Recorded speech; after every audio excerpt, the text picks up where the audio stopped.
spooky friends. We are thrilled that you chose to spend another Friday with us and honored that you made sure not to miss our latest episode.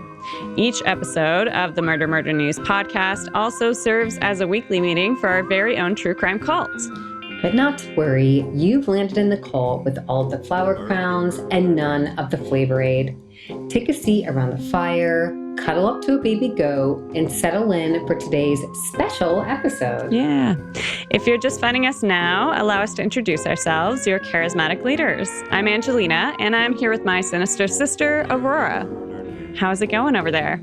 Well, good. I just got home from a cruise, and I was hoping that I'd have some like Jessica Fletcher action and get to solve a murder, because for some reason I feel like there must be a murder on someone every always cruise gets ship. pushed overboard. Right? That's how it works. Yes. But none that I was aware of. But, you know, it definitely, there's a lot of reasons to not want to go on a cruise. Mostly, I think the way that people that work on the cruise ship are treated is just horrendous. And that I learned a lot of things while I was on the cruise that makes me really not appreciate the industry. Wow. I've known a couple people that have worked in cruise ships. One specifically as a hairstylist, which I didn't realize you could be a hairstylist on a cruise ship. But I guess people will get their hair cut anywhere. I had a blowout on the cruise ship. Oh, there you go. $80 blowout. Wow. I guess there's money in it. I don't know. I don't know how much of that they're keeping. Yes. Lots of money in that boat. The world's largest cruise ship it was? I was on the world's largest cruise ship. Wow. Wouldn't necessarily recommend it. I have a lot of bones to pick with Royal Caribbean, but glad to be home. Now I had a good time, but yeah. It's nice to have a vacation anyway. Yes. Well, we are still accepting pledges to the MMN commune, and it's easier than ever to join our blossoming true crime community. Just pop over to patreon.com/MurderMurder.news and sign up for just a few bucks a month. Your support helps keep the true crime lights on, and to show you how much we appreciate it, we'll give you a fancy title like Grandmaster of Goats, a shout out on the show, and you'll have exclusive access to our full catalog of patron-only content. Now let's check out some of the true crime stories that have been making headlines this week. We have an update on the disappearance of Maya Millete, whose case we covered on episode 4. Maya is a 39-year-old mother of 3 who disappeared from her home in Chula Vista, California on January 7th, 2021. Maya has never been located, and just last week, a judge ruled her husband, Larry Millete, could be charged for her murder after a preliminary hearing. This week, his defense attorney insinuated that the prosecutor may offer a plea bargain in exchange for the location of Maya's remains. So things are not sounding good for Maya, unfortunately, but it does sound like the prosecutors believe they have enough evidence without her body to proceed. So I guess we already knew things were not good, unfortunately. Yeah, after this much time. Yeah. Mm-hmm. Larry is facing 25 years to life if convicted of murder, and if he made a plea deal for second-degree murder, he would be eligible for parole in 15 years. Wow. On Monday, a trial date was set for the adoptive parents of Orrin and Orson West, who were charged in the murder of the 2 boys in March of 2022. 4-year-old Orrin and 3-year-old Orson were reported missing from their home in California City on December 21st, 2020. Their adoptive parents, Trezell and Jacqueline West, claimed the boys had disappeared from their front yard while they were at home. After a long investigation, the Kern County District Attorney's Office now believes the 2 boys were actually murdered 3 months before they were reported missing. Like Maya, the boys have never been found, but the DA believes they have enough evidence to convict the Wests of murder. Trezell and Jacqueline have been charged with 2 counts of second-degree murder and involuntary manslaughter. Their trial has been set for March 1st, 2023. We'll be right back after a quick commercial break from one of our fellow Darkcast podcasts. Hi, I'm Ashley, a true crime fanatic. I'm Dan, and I don't know anything about true crime. Together, we host Fuck That, a true crime podcast that covers cases that highlight important topics that are often overlooked, such as wrongful convictions, domestic violence, and social inequities, sprinkled in with the occasional case with spooky themes. If you are looking for your next true crime fix delivered candidly with a hint of sarcasm, you can listen and subscribe to bi-weekly episodes of Fuck That wherever you listen to your podcasts. And don't forget to give us a follow on Facebook and Twitter at @FThatPod and at @FThat_pod on Instagram. And we're back. Before we dig in, we want to offer a quick disclaimer. Though we joke about forming a true crime cult, that is not to diminish the severity of actual cult activity, and we want you to know that we take the cases we're discussing very seriously. We want to deliver each story with the utmost respect to victims and anyone involved. If you feel we've missed the mark, you don't like our tone, or if you notice we've gotten any details wrong, let us know with a quick email to MurderMurder.news@gmail.com and we'll make it right. We have a special guest with us today. Fanny, who you may refer to as Dr. Fanny, is a neuropsychologist who practices in outpatient child psychiatry. Angelina and I met Fanny in a true crime group in Montreal, Quebec, and she is a dear friend of ours as well as an essential member of our true crime book club. All of you monsters are, of course, always welcome to join our true crime book club the last Sunday of every month. And I have a feeling that after hearing her thoughts on things like traumatic brain injuries and their impact on committing future crimes and the relationship between bedwetting and serial killers, you will all want to join the book club because Fanny has a fantastic perspective on just about anything true crime. And I personally could listen to her talk about any subject for hours. Agreed. It's always great to hear the input. Well, thank you. And thanks so much for joining us, taking some time to sit and chat with us. We're very excited to hear more and more and dig deeper into this stuff with you. So to get started, could you talk a little bit about just what neuropsychology is and how you got into the field? Yeah, sure. So it's not the same thing in every country, in every provinces. So maybe what I'm going to describe doesn't resonate with some neuropsychologists that may live elsewhere. But here in Quebec, so it's a branch of psychology. And our mission is to understand better the relationship between how the brain works and how it may impact behavior and how you understand the world around you, how you may progress through your life. What I specifically do, so I work with children. As Aurora said, I work in child psychiatry. So I usually look into how cognitive functions. It can be attentional problems. It can be impulsivity, organizational skills, how they may impact a child in their day-to-day life and how it could have an effect on the psychiatric care as well. Also, sorry if I stumble on some words. As you may have guessed from being from Montreal, being named Fanny, I'm Francophone, so I may struggle a little bit. It's your second language, surely. So. Yes, exactly. English is my second language.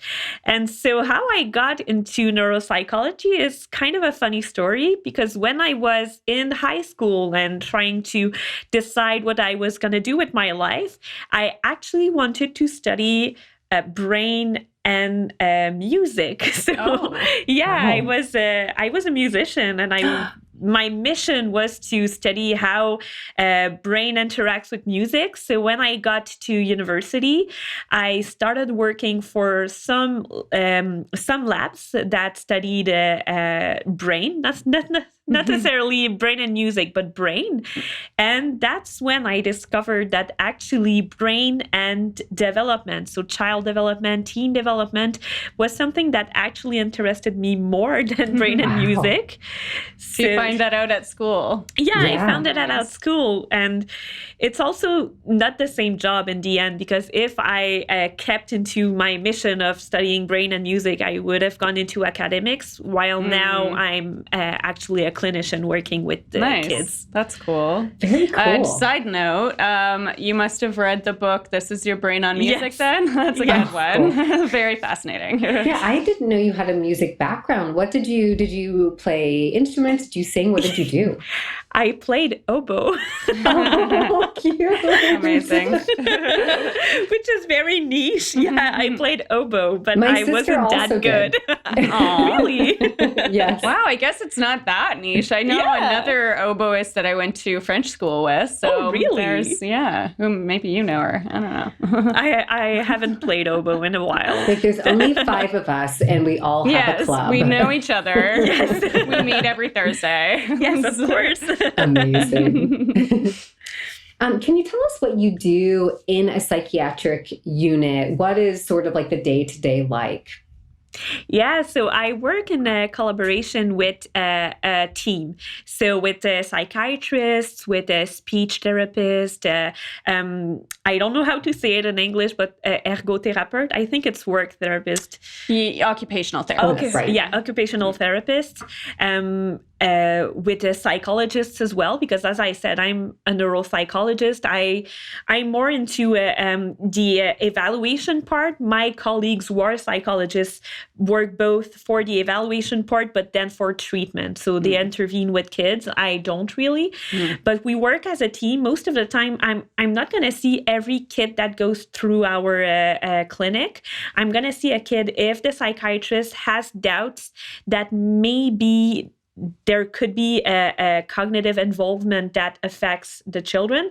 And sometimes we'll see when they have doubt that maybe they don't. Like sometimes the psychiatrist is going to think that the kid has ADHD, for instance, and that explains their struggles with impulsivity. But then they start treatment and it doesn't work. So they're going to refer them to me to see if the kid... What is the real issue? Yeah, does the kid actually have ADHD? Were we off the mark?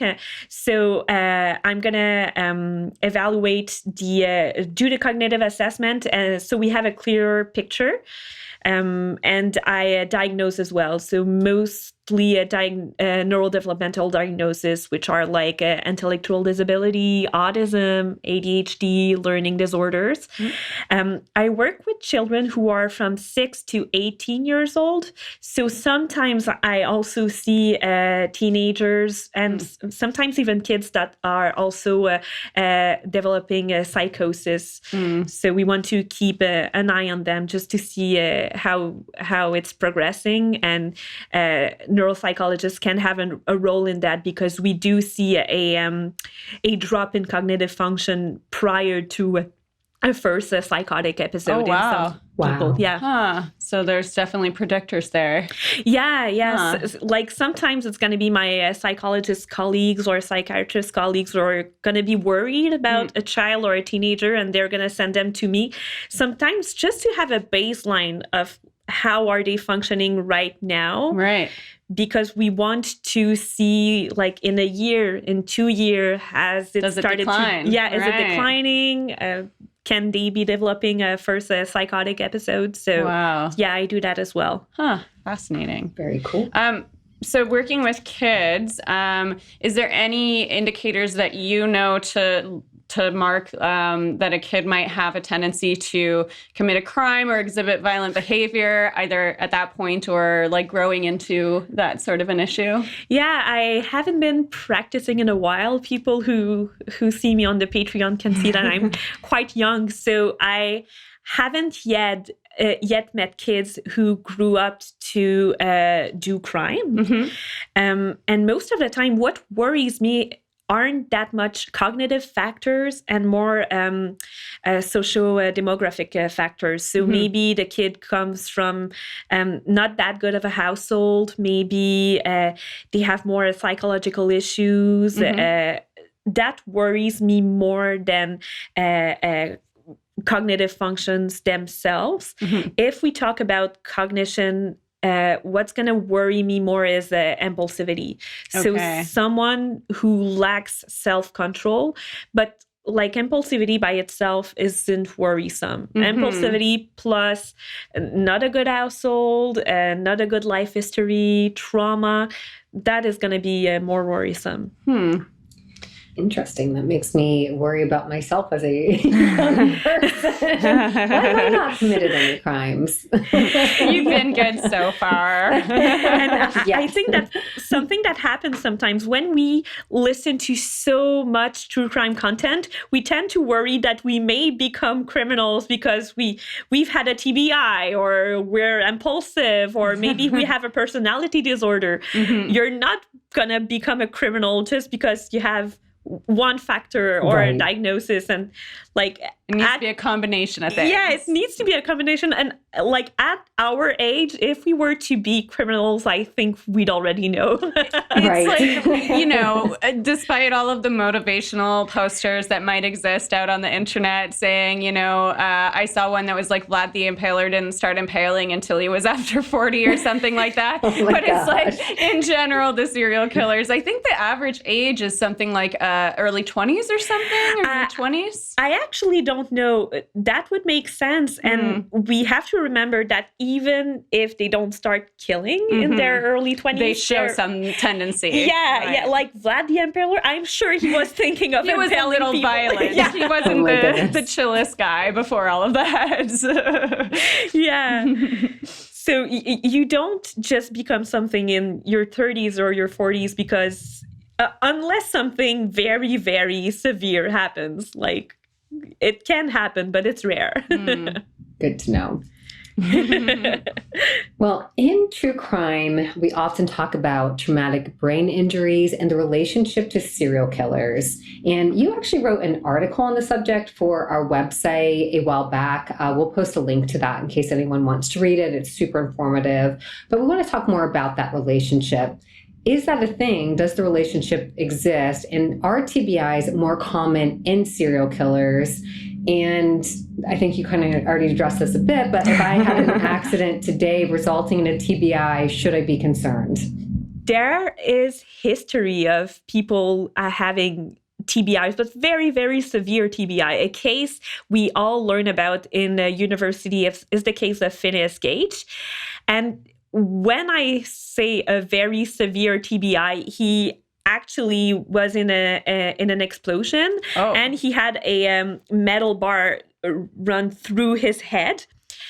And he became very, very violent and very like disinhibited. Do you say that? Uninhibited. Yeah, uninhibited. Wow. So it can happen. But if you just fall on your head, I don't think you're going to become a criminal tomorrow.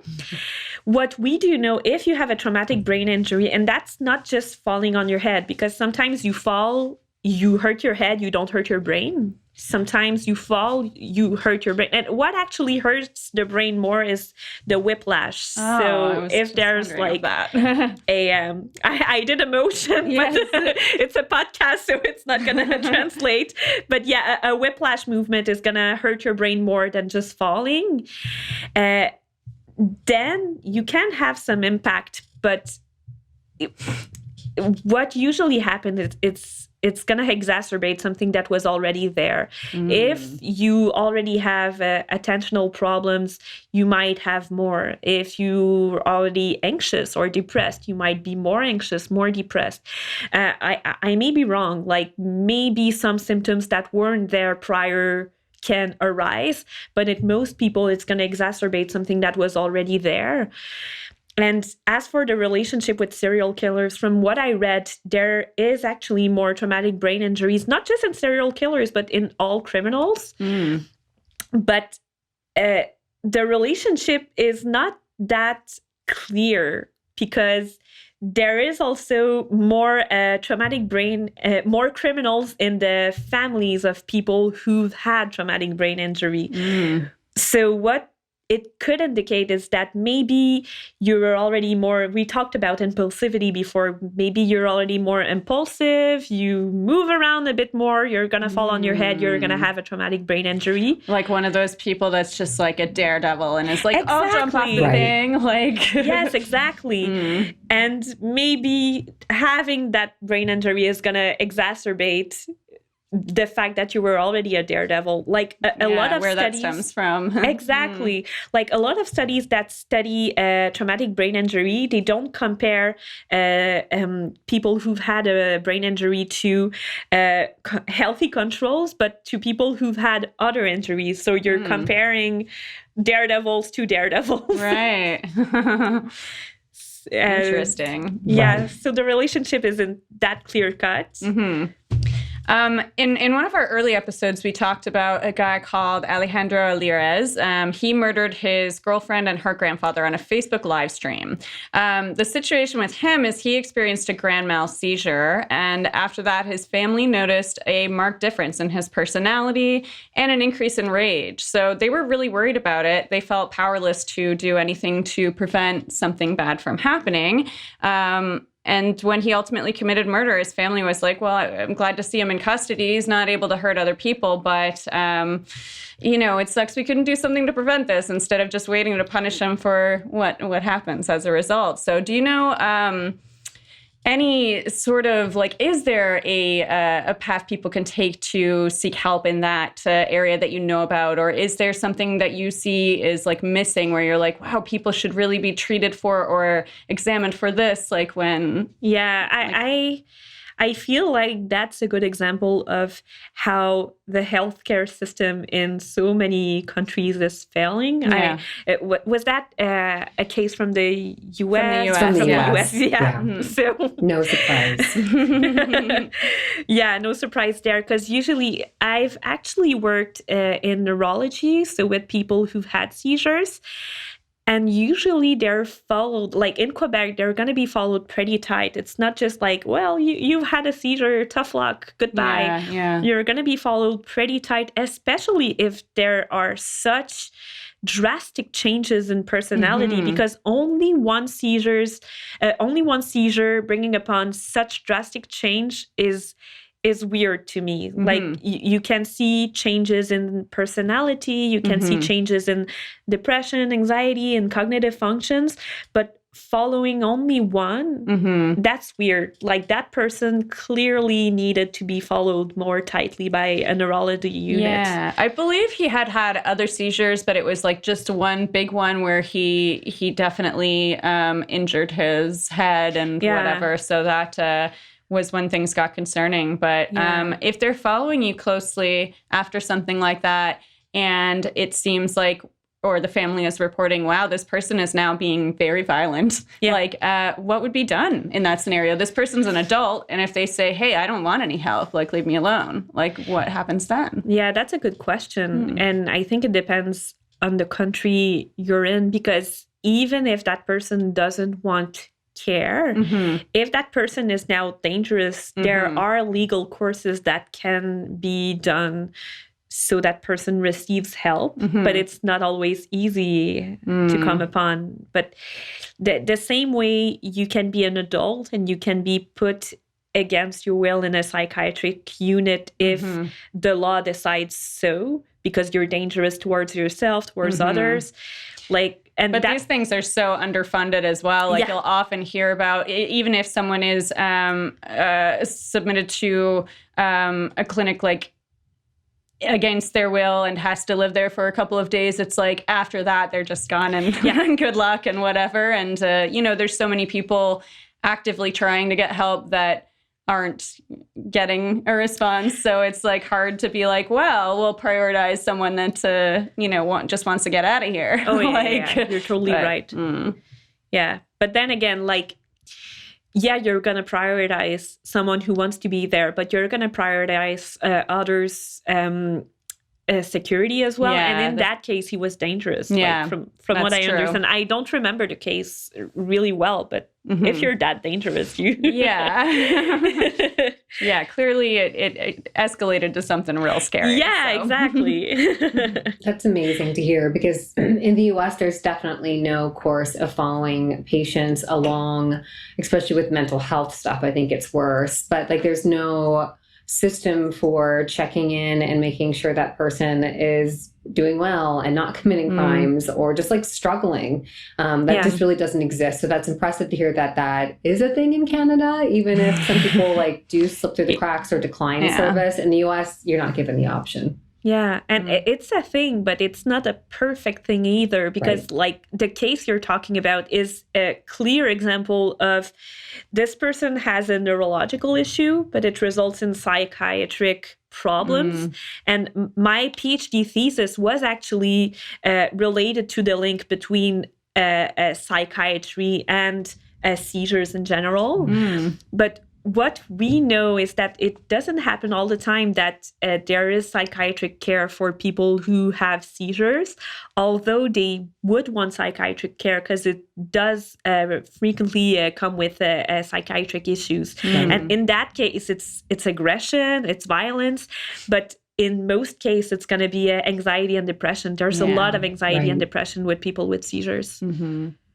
Another common thought in the true crime community is that psychopaths don't yawn due to a lack of empathy.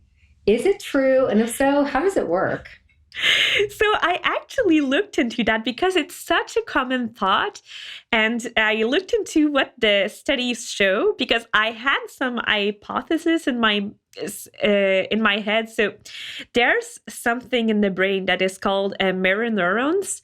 And these are neurons that get activated when you see something or someone doing an action, or you hear about that action. Like, for instance, if I talk about running, you're going to have some neurons related to running activated, even if you're not running yourself. And we do know, like some studies do show that these neurons are not properly working in psychopaths.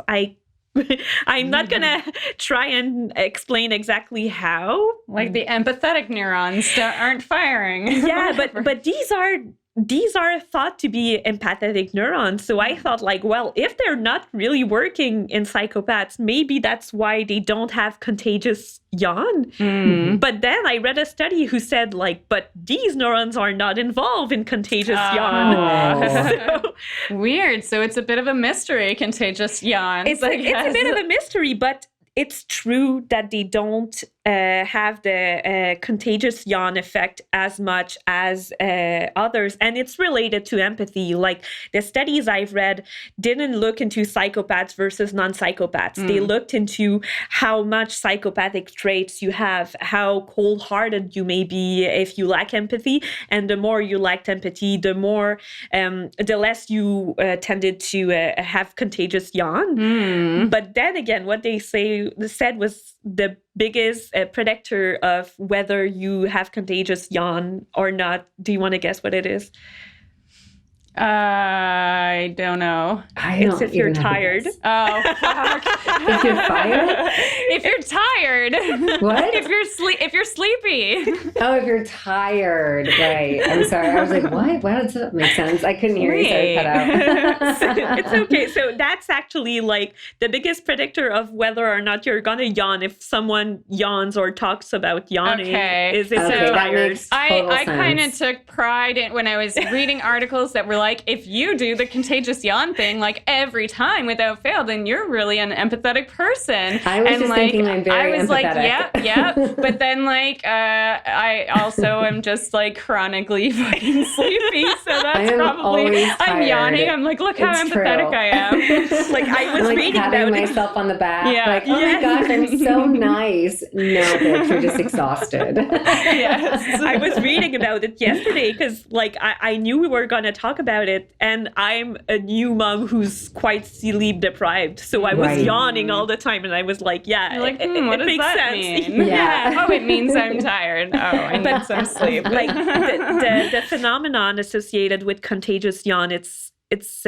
body resonance or body mirroring. So kind of like when you're in front of someone you kind of like, someone you're empathetic towards, you might mirror what they're doing. You might like cross your arms if they cross their arms. So that's body mirroring.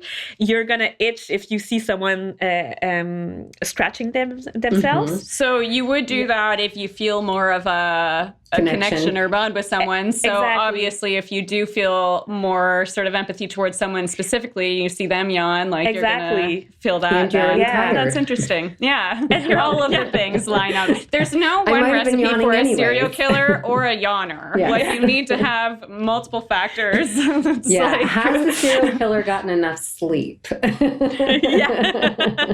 There's a point I wanted to mention where we talked about this guy called Donald Harvey, who was, he thought of himself as an angel of death. He was one of the like hospital staff that killed people.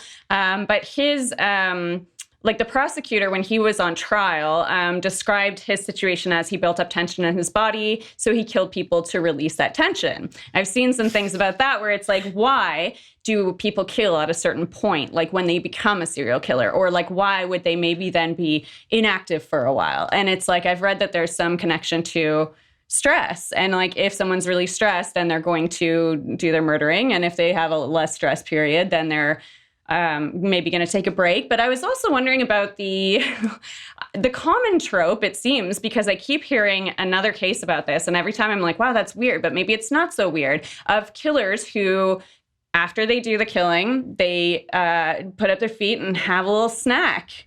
And in my mind, I'm like, is that like the cigarettes after sex of the, I've just gotten that stress release and now I'm going to like to have a snack? Is that like, does that indicate any sort of? I don't know. I honestly don't know. You're throwing me a curveball. Yeah. And like about the whole subject of he was stressed, so he needed to release tension. I think it's such a weird defense because maybe if you're more stressed, you would be more prone to killing someone, but you were still prone to killing someone. Like I'm not, unless I'm like in a psychosis, I'm not gonna kill someone, right? Because I'm just not a. But if you have all of the equation of the serial killer, like you've been abused, you had a brain injury, you have a personality disorder, you have whatever.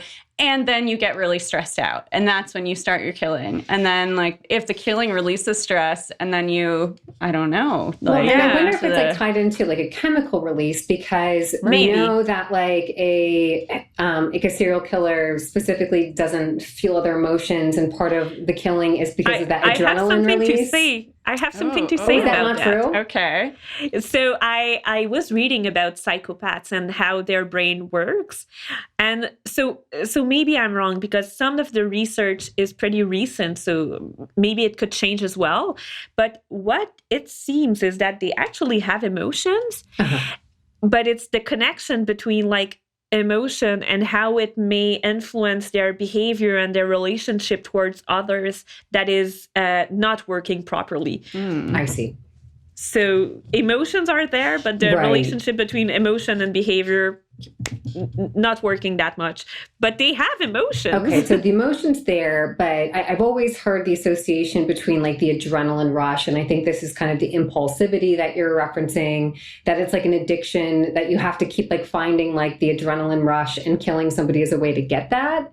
And maybe it's like once that is released, then like a stress is released, like they're out of adrenaline, now you're exhausted, like your body's kind of in a replenish mode after you've had the adrenaline release. Like maybe that's like time for a bag of Cheetos. Yeah, I don't know. But also so once again, I may be mistaken, but I think that a lot of serial killing is sexually driven.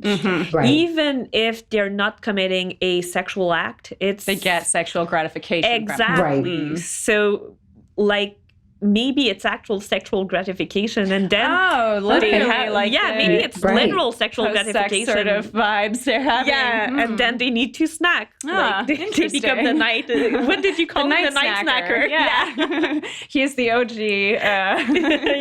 Eating after killing. Right.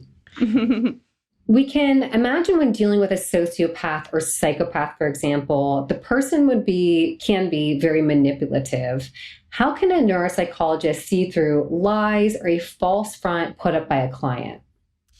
It's a good question, and it does happen, especially because, as I said, what I mostly evaluate is cognitive function, and sometimes it can come with secondary benefices. So we see it mostly with adults who've had accidents. So, for instance, an adult who has a traumatic brain injury, and the secondary benefit may be that they won't have to work again. So they may exaggerate their problems. In my practice, it's mostly because when you have cognitive problems, you may have help at school. And most of the children I see already struggle at school. So they may know that if they display difficulties, I'm going to ask the school to help them more than they already do. And what I really, really want to push forward is that most of the time that's especially with kids, like I don't quite know for adults who may want to not work anymore, but the kids I meet who may want secondary benefits, most of the time they don't even know. So it's a subconscious process that they're not going to give me their best because they want to have more help. They want to be led through what they given a hand to be led through school. And I'm not going to go into details because I'm not allowed to go into details, but we do have tests in the test batteries that we use to evaluate cognitive functions. We do have tests that tell us whether the person is exaggerating their cognitive I guess you're not allowed to talk about it because we wouldn't want people to like that to be common knowledge so they can try and plan to cheat the test. Yeah, exactly. Interesting. It makes me think of, I wanted to get into at some point the insanity defense. And like that would be, of course, a secondary benefit if you can exaggerate your difficulties and then claim the insanity defense, then that would be sort of the desire for that. So I guess your top secret tests would come in handy to determine whether the person really was struggling with that or not. Yeah, and we have that as neuropsychologists, but psychologists have that as well. So sometimes they're going to pass psychological testing to see if the person has issue, and they do have some tricks to know if the person, like manipulating isn't a good word, but more like exaggerating. I see. This also reminds me, a while back in our True Crime Book Club, we had read, I can't remember the name of the book, but it's the one on Columbine, the shooting. It was called that, Was it just called Columbine? Yeah. And so in the book, they had referenced that I can't remember the name of the boy that was diagnosed with psychopathy, but that he had been going to therapy. And they mentioned in the book that a psychopath going to therapy is sometimes bad because they really learn how to hone in on their skills. They learn to manipulate more. I remember we talked about a book club. Is that true? Was that a fair assessment? It's a good question, and I don't know. But I think it may be possible. Like as I said, I don't do therapy. I do evaluation. Right. But it is possible, but also I think that some psychopaths may benefit from going to therapy because psychopathy in itself isn't going to lead you to kill people. Right. Like we have psychopaths in every sphere of society. You can see lists on the internet of jobs and careers in which there are the most psychopaths. Steve Jobs, allegedly. Oh, really? I didn't know. It makes sense. Yes. It does make sense. I read that some surgeons are more likely to be psychopaths, and that All those doctor deaths. no, but it makes sense as well, because like if you're not so stressed about the person you have in front of you dying, you may be doing a better job. Yeah. You're not going to be shaky or like fumbling with second guessing yourself. Yeah. So there are psychopaths in every sphere of society. What is dangerous is a psychopath who's had a bad life, and so a lost psychopath. It's like we could use if there was less stigma and people could be more readily sort of diagnosed and then be like, you're a psychopath, you would be great at this. Let's just put you there. You'll be fulfilled. Like, I don't know his name, but there was a researcher, I think psychiatrist or neuropsychologist, a brain researcher who was interviewed by the podcast Criminal, and he actually realized while studying that he was a psychopath. Yes. Oh my gosh. It's a great episode. It's a good episode, yeah. Oh my God, I need to hear this now. That's really something. Wow. Yeah. And honestly, like, I know that you guys would want me to say I've met psychopaths through my practice, and I've met children who I was worried about becoming psychopaths.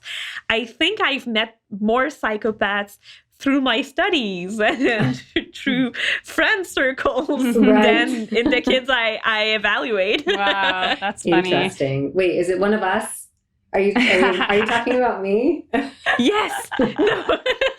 I was going to say people have interesting reasons for getting into certain career paths as well. So like learning about themselves and their family history and whatnot. So, and like I've done a PhD, so I've been in academia for a little bit, and it's a cutthroat career. So I think some people in academia may be psychopaths, but it's the proof that we might need some psychopaths in the world. True. It's like any other diagnosis. On its own, it's not bad. It's not a bad thing. Like it is just a diagnosis, and it's something that... There's probably, like a Venn diagram where it's like psychopathy, and like over here, you're like a serial killer, violent criminal, and over here, you're like a very productive academic. Absolutely. So on episode 83, we discussed the murder of 9-year-old Elizabeth Olton by her 15-year-old neighbor, Alyssa Bustamante. During that episode, we discussed how Alyssa's defense team attempted to argue that Alyssa had become violent as a result of using the SSRI Prozac. So we raised the question of whether or not SSRIs do increase violence and suicidal tendency in children. And you were amazing enough to do a little digging on the subject and come back with some info for us. So let's hear from you a little bit about what your thoughts on that subject. Yeah, sure. So it was a light digging because I listened to your episodes while taking care of my baby. So sometimes I'm going to start reading and she's going to start whining. So I'm going to stop reading. But from what I read, the relationship isn't that clear. So I've seen some studies that said that yes, so these Prozac is in a SSRI. So it said that SSRI may bring upon violent tendencies or suicidal ideations that weren't there before, whereas some other studies said that these were there before, but when you add SSRI over it, it might be exacerbated. Why exactly? I honestly don't know. I like the relationship between medication and brain is sometimes really, really complex. I've met patients and I've met friends who've started medication, either SSRIs or a psychostimulating medication for ADHD, who had a change in personality very suddenly. So it can happen. But why exactly, I don't know. And when I was in university, I've had a teacher who really wanted to talk to us about this relationship, not because he wanted to explain to us why it happened, just because as since neuropsychology is a branch of psychology, most of my colleagues in university became psychologists, not neuropsychologists. And that teacher really, really wanted us to know that if we have a patient who might be depressed and suddenly starts SSRI, we have to just make sure that they don't die by suicide, because it does happen. His theory was that you lack energy when you're depressed, but you have suicidal ideation. And once you add medication, you start getting back a little bit of that energy. And you're like, I could do something about this, like in a terrible way. But I don't know if that's true. That was his theory. When I was looking into the research, I didn't see a clear explanation, but maybe if someone looks more thoroughly into it, they might see a bigger explanation. Great. And, we met in a true crime group, so it's clearly an interest of yours, in case anyone didn't pick up on that during the course of this chat. What got you into true crime? It's a good question. And I've been creepy for as long as I can remember. Yes. Yeah. Creepy girl. I love it. So even before I got into true crime, like I liked horror movies. I was like 7 and I would ask my parents to rent The Exorcist. So I was a creepy kid. And I don't know how I got like specifically into true crime. I just know that like they were talking about crimes in the media. And do you remember like the first case that you like wanted to read more about? I think it was Robert Pickton. That's a really creepy one. Yeah, which is actually where you're at, Aura. Yes. Your neighbor. Yes, exactly. It's not a case I knew much about until I moved here. And like everyone I met for the first month I got here wanted to be like, oh, you're true crime. Do you know about this? Aurora, I remember your friend saying to me, because I lived in BC when I was a child, and like I guess around the time that this was happening, and I remember your friend saying to me, "Oh, if your family bought like pork products or something, you ate human murder victims." Yeah, so I guess like they released wow, data on that about how many people were actually subjected to meat from his farm, from his victims, and oh my God, it circulated all over Canada. It went to one of the largest meat processing facilities in Canada. So like that's so disturbing. Most people in Canada, it's really unfortunately, disturbing. Probably had some traces of his victims. It's so messed up. It's so just awful to think about. It's really messed up. If anyone wants advice on going vegan, I have some recipes. Yeah, right. And I don't know how old I was when he was arrested, but I remember like taking my parents' newspaper and like reading through the trial. Even I was quite young, so but I do know that there's an overlap between people who study psychology or criminology or neuropsychology who are interested in crime in general. And the thing is, I'm also a pretty anxious person. Right. And I feel like there's also an overlap between people who like true crime, who like horror, and who have anxiety. And who have anxiety, because it's like, we know it's a way to control your own fear, and it's a way to scare yourself by your own rules. So and put your fear on something that is logical instead of just spinning around in your head. Exactly. Right. Yeah. How would you respond to folks who suggest that some people are just born evil and destined to become killers or serial killers? Yeah, I disagree with that. And we've previously touched on the fact that I already think you can be a psychopath. You can display psychopathic tendency and not go on to become an evil person. It takes quite an equation for someone to be bad, and I don't think the person was born that way. There's the whole debate of nature and nurture. I think it's both, in the way that you have to have some predisposition to then go on to become someone who we would call evil. So that's nature. But without the nurture, it's not going to happen. I don't think it's going to happen. So in a case study of if we could go back in time and take a child who was a serial killer and put them in a different home and run through a different sort of series of events, then it would not necessarily turn out the same way. Yeah, maybe it would. Like, maybe I'm wrong and some people are actually born evil, but it seems unlikely. Yeah, I think I'm hopeful. Yes. I'd rather see the good in people than the bad. Yeah, that's fair. Yeah. And I've met some people that never some people that I'd be worried would get into a serial killing, but maybe some people that I'd be worried that they wouldn't have a fulfilling life. Maybe they'd get into petty crimes, mostly petty crimes. Yes. Or maybe gang-related activity. Or like thrill-seeking little things, kind of. Yeah, so sometimes I'm worried, but most of the time what I tend to do, like, I'm not going to tell a parent your kid is going to be a criminal. I'm more, watch out. Yeah, like more likely I'm going to give out some advice just to make sure that this kid has good role models, extracurricular activity that may get them off of the street and into playing oboe.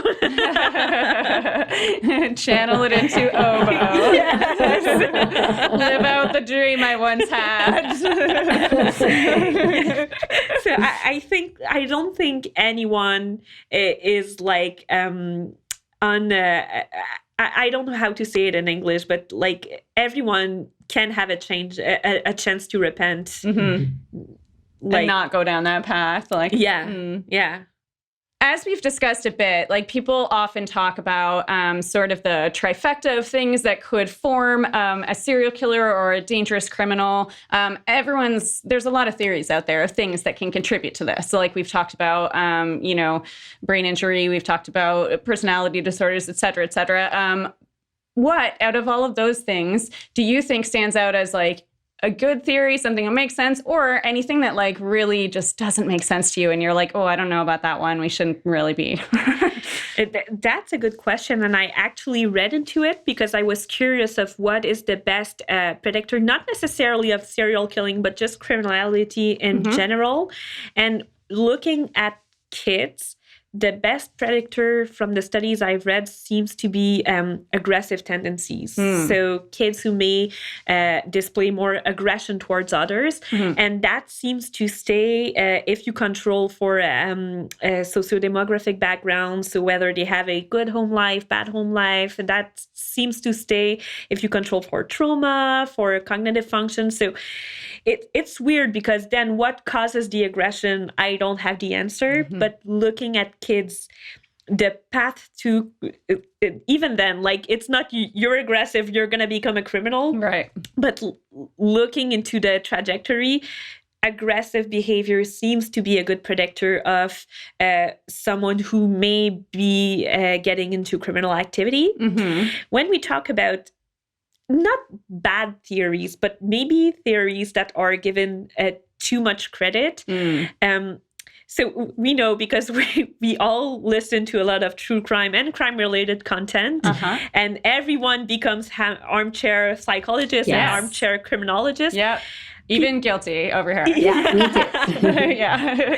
But people seem pretty like obsessed with bedwetting as like if a child was So we know the McDonald triad, which is bedwetting, fire starting, and animal cruelty. Right. And studies are more and more showing that it may be more of a sign of trauma or being a victim of abuse than it is a sign of you being... Like a predictor of something. Yes, exactly. But specifically bedwetting, I always hear people thinking that bedwetting is a clear path towards criminality. But like 1 in 5 kids wets their bed when they're like 5. We don't have that many dangerous criminals running around. Or do we? Well, maybe. In America, what's the ratio? I don't know. But so many kids still wet their bed when at an age when they're not supposed to. And it can be a sign of many things, but one of the things is notably some kind of neurological immaturity. And that's why, like, in my practice, I work with kids who have neurodevelopmental disorders. Right. So as I said, for example, just ADHD, learning disorders, these are signs of neurological immaturity as well. So what I mean by that is not that you're not developed. It's just going to be a bit slower than for other people.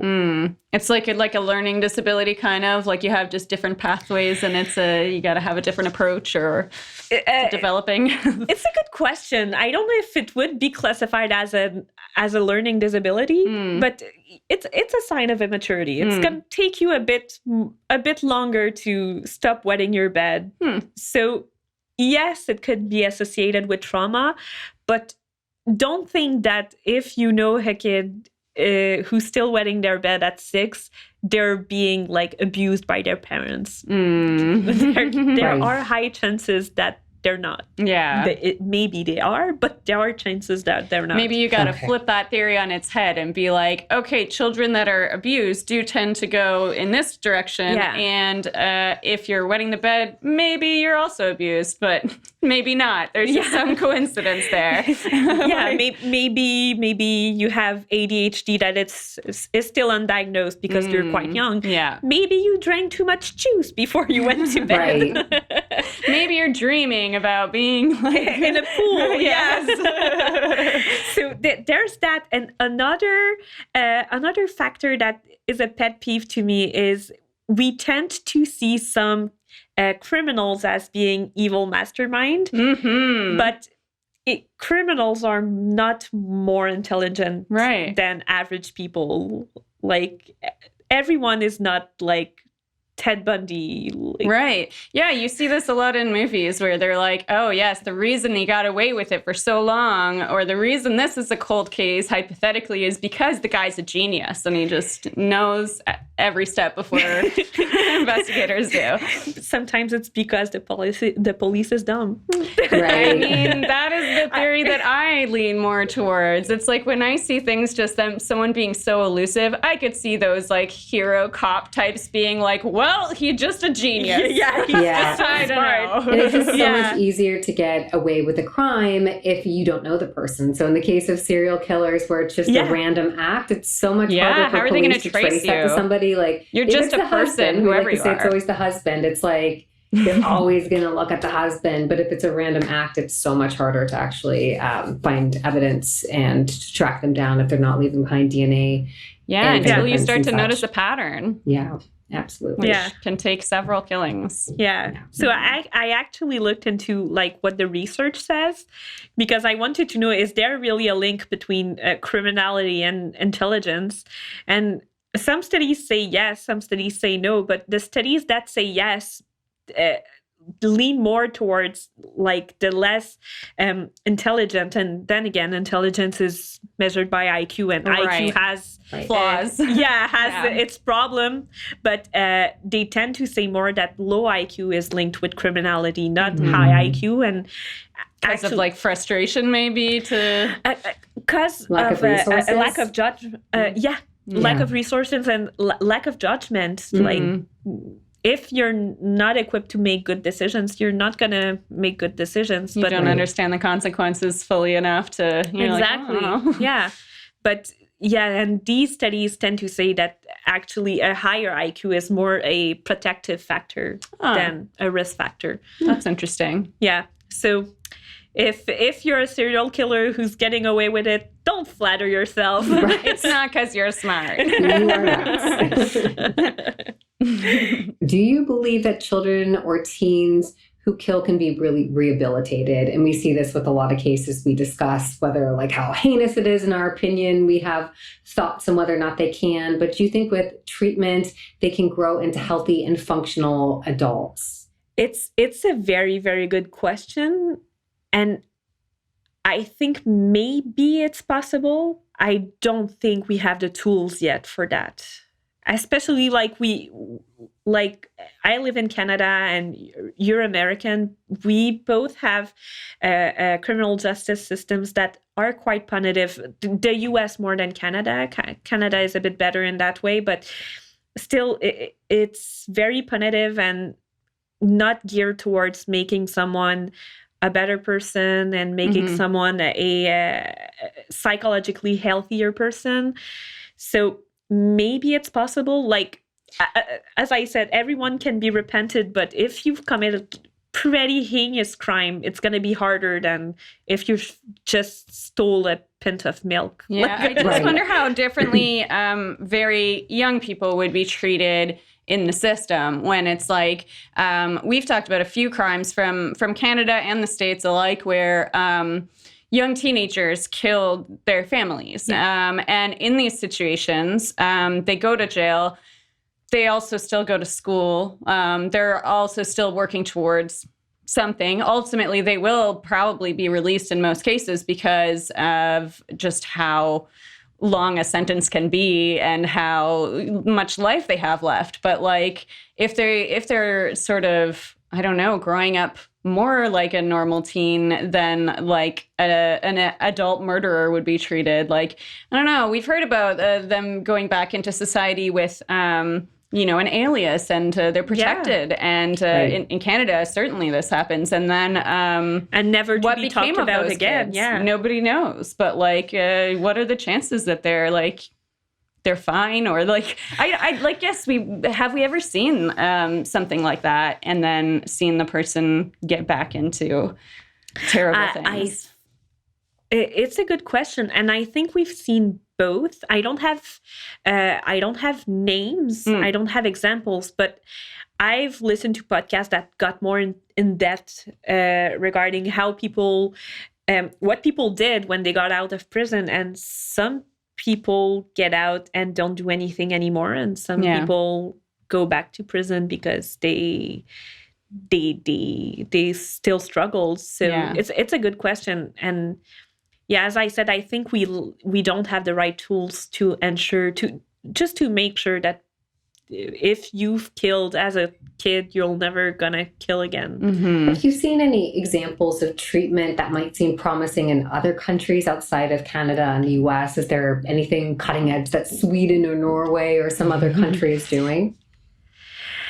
I don't know of any. And I'd like, though, to talk about, like, I've heard when I was in university about some treatments for sexual crimes. And what our professor told us was that it was really, really difficult to treat sexual crimes, like rapists and maybe pedophiles. And one treatment that was tried was to do like aversion techniques. So they would show attractive stimuli and then combine them with aversive responses, like maybe something that smells really, really bad, or pain. I thought you were going to say pain. I was like, when they're shocking people or something. And the thing is, it's not only is it not working, some criminals were saying that it actually like inspired them to it actually made their whole like arousal more complex and stronger.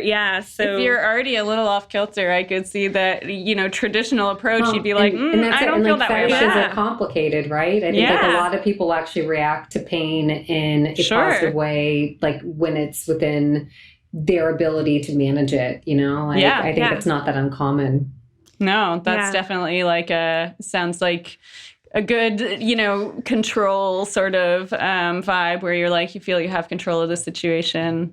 Yeah. Stuff like this. So, and we've talked earlier about like how some serial killing is sexually motivated. Right. So that might mean as well that serial killing might be harder to reinsert in society if it has a sexual component. They don't have a classic, like, you can't be like, oh, I understand their motive. I understand what happens in their brain that makes them want this. And the clear response to that is this. It's like, I don't know, man. He doesn't respond how I would. Yeah. Like... All right, well, Fanny, thank you so much for joining us today. It's been such a pleasure. You are just always such an amazing ball of knowledge. Even when there's a subject you aren't quite an expert on, you have such good theories. You're like, I thought it out in every which way. Yeah. So thank you so much for coming. And everyone, if you want to get to meet Fanny and ask her all of your psychology questions, come to book club at the end of the month. Yeah, this is also a book club ad. This whole thing has been an ad for book club. Yeah. Well, thanks for having me. It's been a pleasure. What have you been watching this week? I just watched the most amazing show, Poker Face, on Peacock. Have you heard of this? I heard of it. Like, I'd seen the title. I'd gone past it a couple of times, but then I never paid attention until a friend posted about it like yesterday and was like, I guess it's Natasha Lyonne is the star, which makes me want to watch it. Yeah, so. She's so great. And it's true crime related or fictional crime related. But fake crime. But it's so great. It's kind of like Murder, She Wrote-ish, where like people are just like dying around her, and like every episode she's solving a crime, and you're like, wait, how many people are dying around you? Are you actually how many killer? Crimes have you solved? And how are you not like the leading freaking investigator in the country? Right? And she's not like unlike that, where I can't remember. I haven't seen Murder, She Wrote in so long, but I'm assuming she's like a private detective or something in that. I don't know really know what her credentials are in Murder, She Wrote. I'm so embarrassed to say I don't know that. I think she's a private detective. Yeah. But Natasha Lyonne is not. She just is like a human lie detector. And the premise is like a little bit silly, but her performance is so good and you get drawn into the world so much that it seems totally believable because she's so talented. But she can always tell when people are lying. Oh, interesting. And so like she just like has this like funny thing where like she's like known she could do it since she was a kid, but she just like notices like they're anxious or there's something off about their body language. Like she picks up on cues like faster than other people would. So she can just kind of put it together.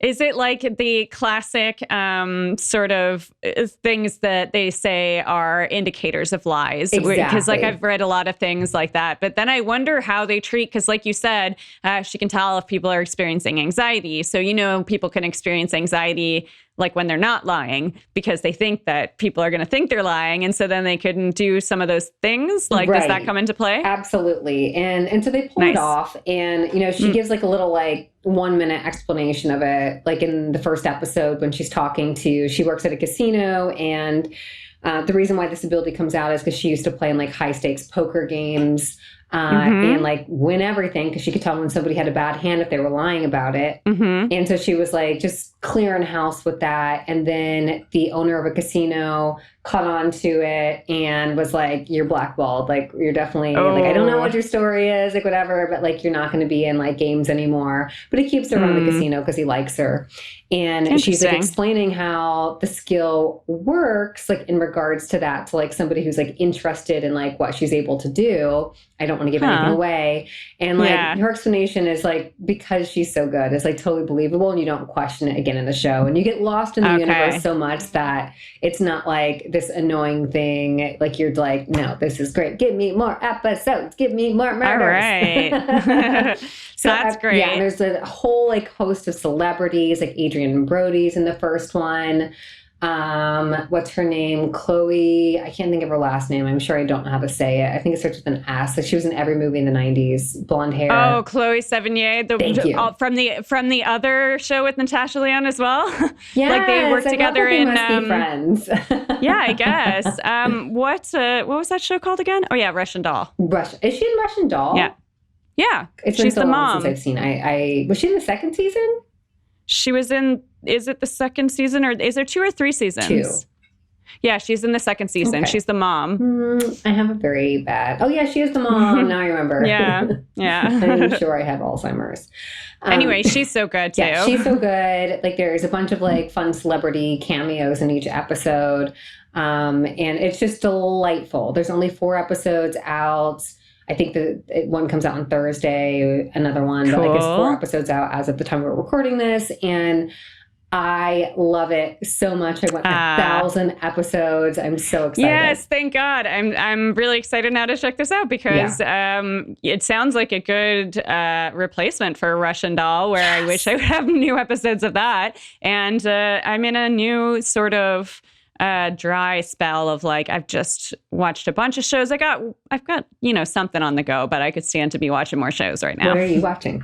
Well, I've been watching, I've started Kaleidoscope. I don't know about this. Do you know of that? Okay, so this is really, really cool. It is also it's also fictional, so it's a fake crime related, but it is about a heist. It's like an 8-part series, and it stars, I just asked Fanny for this guy's name, and I forget what it is. The guy from Breaking Bad that is like the evil chicken guy. I don't know his name, but he's great. Gus is from Gus's Chicken or whatever. His name Gus on it? Yeah, his name is Gus. His character name on Breaking Bad. So that guy is a star of the show. It's about a heist, and it's each part is kind of a different point in time. So there will be like several, like 24 years before the heist, like 6 years, like a few months before, like the next day, whatever. The coolest thing about this series is that you can watch it in any order you like. I've heard of this. I love it. It's so great. So they just have one sort of stipulation where they're like, okay, each episode is named after color. So the white episode is the heist. So they generally recommend watch that one last. Or if you want to get a little funky with it, there is sort of an episode that's a day after the heist. You could kind of watch it in that order if you want to watch it in chronological order. They do tell you what point in time each color episode is, so you can decide where you want to come in, but you can also just wing it. And it's like you... How do you decide to watch it? Our friend Andrea turned me onto it. Which, I mean, in what order? Oh, like, how did I decide? Decide, yeah. Which episode did I pick? Well, I was like, I started with I think it's the Violet episode, which is a 24 years ago. I don't know. I think I just had to do it random because it's one of those things that if I thought too much about it, I'd be like, I can't even do this. So much anxiety thinking about how I would make this decision. I have decision fatigue already. So luckily, I think Netflix does give it to each person in kind of a random order. So you can just follow what they give you, or you can choose. So I love that. That's just do it for me, Netflix. Yeah, there you go. I like it though. I like that it's like we can all have a slightly different experience in watching this. Like we all had different theories because of the things that we know early on where other people aren't privy to that stuff yet. So I think it's a really cool format. I love it. Awesome. Well, I guess that's enough murder for 1 week. If you need more, make sure to bookmark MurderMurder.news to stay up to date with the latest breaking true crime news stories all week, every week. And please also follow us on Instagram at MurderMurder.news, on Twitter at MurderNews, on TikTok at MurderMurder.news, and on Facebook you can find our page by searching for MurderMurder.news. While you're there, you can also join our Facebook group, which will also pop up when you search for MurderMurder.news. Group members can look under the Events tab to find all the info you need about any upcoming events, including our monthly book club meetings. This month, we're reading The Family Next Door, The Heartbreaking Imprisonment of the 13 Turpin Siblings and Their Extraordinary Rescue by John Glatt. We'll be meeting on Sunday, February 26th on Zoom to discuss the book. And as we said many times in this episode, we would love to see some new faces there. So come on out and chat with us and Fanny. If you don't like us, come meet Fanny. Yeah, worth it.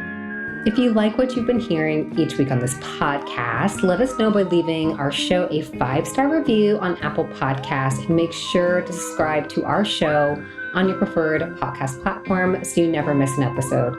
And a special shout out to MX Sandy 12, who did leave us a 5-star review. Thank you so much. Thank you. And the review says, superb crime pod, awesome show. Thank you so much. Aww. We really appreciate Yes. the feedback and you just taking a little bit of time out of your day to help us out. We so appreciate it. Yes, we love it. Thank you.